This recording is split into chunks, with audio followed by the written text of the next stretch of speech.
Everybody, it's Jedidiah again.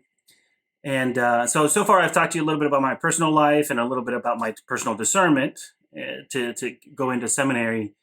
So now I wanted to talk to you a little bit about what seminary formation is actually about, what actually goes on at the seminary.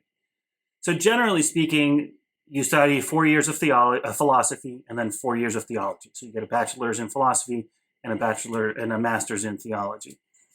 And because of that, people tend to ask, how far along are you? What year are you in? How many more years do you have left? And that can be helpful. That frame of thinking can be helpful because it places an objective to the whole thing. It gives you a temporal objective. You can say that after 4 years or after 8 years, I'm going to be done and I'm going to go into the field.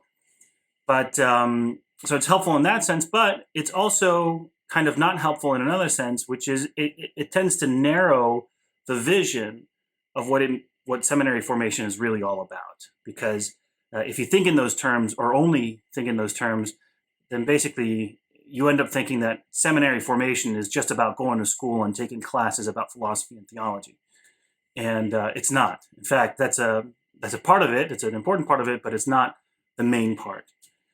The church knows that this danger in narrowing the vision of priestly formation. So the church has systematized priestly formation by focusing on 4 areas of formation. So the first area of formation would be human formation, then there's spiritual formation, pastoral formation, and intellectual or academic formation. So I wanted to go through those 4 a little bit. I might have to split the video up so it's not too long.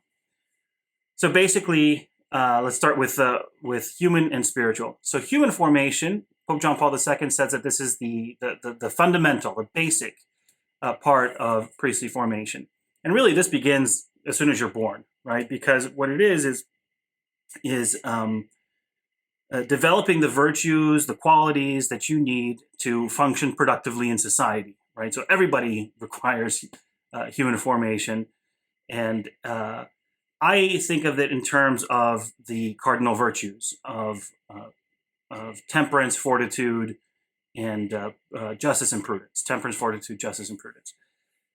So if you analyze each of those virtues a little bit more in depth and you get more particular about them, then you'll see that they correspond to different aspects of basically living a productive life in society. So they'll end up having to do with discipline in your daily life. They'll end up having to do with things as basic and as fundamental as hygiene, as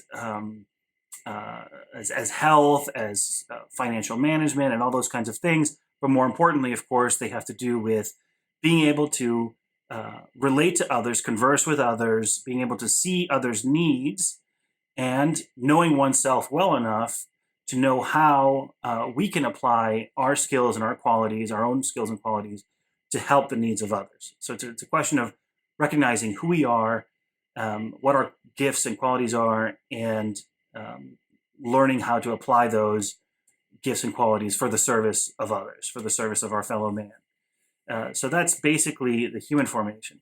And then the spiritual formation, I think also in terms of the virtues, but this time the theological virtues of faith, hope, and charity. And that you kind of can think about how to grow in each of those virtues.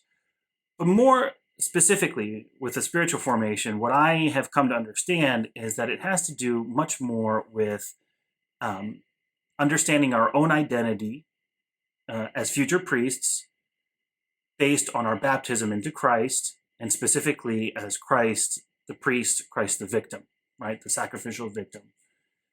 So I think that spiritual formation has to do with embracing that identity of Christ the priest, the Christ the sacrificial victim. And the more that the seminarian comes to identify himself with Christ in that particular sense, not simply as a Christian, but as a victim for the sake of others, the more he understands what it means to be a priest. And the less he understands that, the less he understands what it is to be a priest. So that's really what a priest is embracing that identity in the Church of the Language as alter Christus, another Christ, or more specifically, ipse Christus, Christ himself. So those are the two first that I wanted to talk about, human and spiritual formation. And then in the next video, I'll talk a little bit about the other two, which are pastoral and intellectual. All right, I'll see you soon.